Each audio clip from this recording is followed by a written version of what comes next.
Welcome back to You Tried It TV. Thank you guys so much for tuning in to another episode. Before we get into our next topic, please make sure you like, subscribe, and comment on the video. All of your support is greatly appreciated. I'm trying to build this channel, and everything that you guys do definitely does not go unnoticed. And I again appreciate everything that you guys do. All right, let's get into the video. So, y'all, if y'all didn't hear, Rick Ross' son actually turned 16 and he gifted him a franchise. This is what I'm talking about. Y'all know, I don't know if y'all listen to my videos, but I don't particularly care for rappers. I think a lot of rappers are stupid and ignorant, but I love this set of rappers like the Rick Ross, the Jay-Z's, um, the Two Chains, like those are like my top three favorite rappers, not because of their music, because of what they do with their wealth. They push generational wealth like no other rapper I've seen. And I love it. And it may be some other ones that's doing it, but they're the ones that I see in the public eye pushing, generational wealth and teaching their sons and pushing their kids in order to um have something, and Master P as well, to have something besides trying to be thugs and throwing up gang signs like the baby had his little daughter doing and all that foolishness and stuff. So Rick Ross, he basically gifted his son a franchise.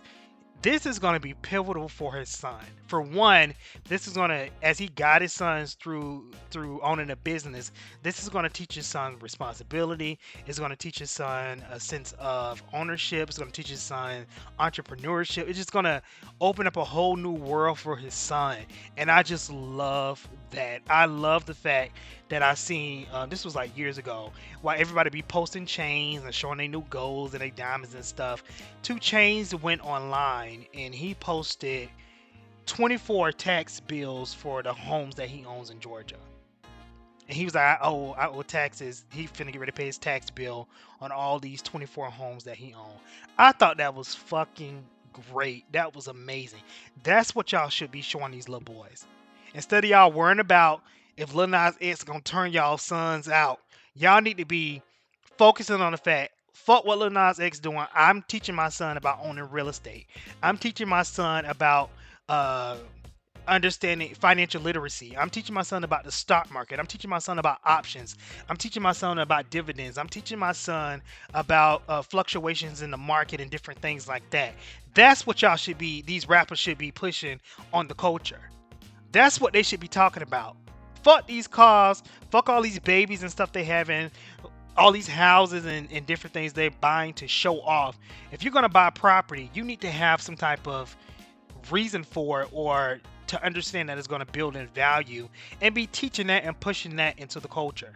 Even if your music is trash and damaging to the culture, but outside of music, I can respect you more if this is what you're showing. Hey, yeah, I rap about all that crap, but this is what I'm doing behind the scenes to build wealth. Rick Ross home, I've never been obviously, but his home is beautiful. He doesn't even have a home, he has an estate. And the way he pushes and always talking about his businesses and different things like that. Some people think he's gloating, but I love that he's pushing ownership of his own businesses and stuff. And I feel like the people that's watching him, yeah, they may like his music and stuff like that, but he's also influencing that desire in that culture to have self-ownership. This is what black men should be doing. This is what black men should be doing. Not out here, you know, talking about killing each other, fighting each other, all that crap with Lil Durk and all these other rappers who keep getting shot and murdered and out here robbing people and doing all this hood crap. Jay-Z, he buys paintings and stuff. Everybody know what Jay-Z does. He's trying to get into owning an NBA team. NFL team. He's trying to get into all kind of different things. And you see how he's making moves and he's being strategic as it relates to what he's trying to do. This is what these rappers should be pushing in the culture, especially with these crazy, no goals having ass black men.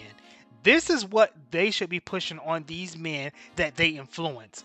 Because at the end of the day, these rappers are highly influential in the heterosexual black male community. This is what they should be pushing. Not the crap what Future doing, having 10 and 12 baby mamas, and then trashing your baby mamas in the public. That's the crap that they mostly following. But y'all should be following an example of these men. So I just want to say congratulations to Rick Ross for doing such a great job. I love, love, love the fact that he's pushing his son to be an entrepreneur, to be a business owner. And depending on what his son wants to do, because that's still important. But I'm just thankful, I'm thinking, and I'm hopeful that as his son learns business and he gets more comfortable with it, he's going to be able to take over Rick Ross's business.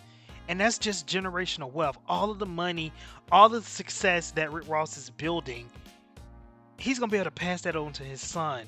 And then if his son follows the lessons of his father and continues to build and build and build, he'll be able to pass that on to his son, and then his son, and then his son, or daughters or whatever. And from there, that's how you build generational wealth. That's how black people is going to get pulled out of poverty, is by building and thinking about generational wealth.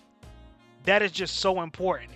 You may not see the fruits of your labor 100% in your generation, but if you plant that seed and you just have the little bud grow up and teach your son, hey, this is what I was able to do with my life. Now you take it and you build a plant. And then from there, his son will take it, or daughter will take it and build the tree. And then from there, their sons or daughters will take it and build a whole orchard. And that's how generational wealth is made. Each generation builds off the last and try to do something better and great. How you think the Rockefellers have been around this long? Do you think the J.P. Morgan family has been around this long? The Sam Walton family, the family who owns Publix. Like, this is what they do. And this is how they sustain the Hilton family, the Henry Ford family. This is how they sustain. Each generation just keep building off the last, and they just keep maintaining that money, and that's what you do. So that's my rant on this. Just congratulations to him, and I just love what he's doing with his son. I can 100% support this. I'm very critical on black men. But in this situation, I 100% agree with what he's doing, and I'm so happy that he even publicized this, because hopefully this will inspire other men who have sons and daughters to take their children and really try to invest into their financial literacy, if they understand it, and just really try to build something for their children. That way, their children keep building off whatever they built, and then we could pull this black community out of poverty. All right, you guys, let me know what you think. Are you happy that he did this? Do you guys just prefer Rick Ross stick to rapping and talk about all that dumb crap he be talking about in his songs? Or are you guys happy to see that this is what's being pushed and being built as it relates with his son? All right, I will catch you guys in the next video. Thank you so much for listening. All right, later, y'all.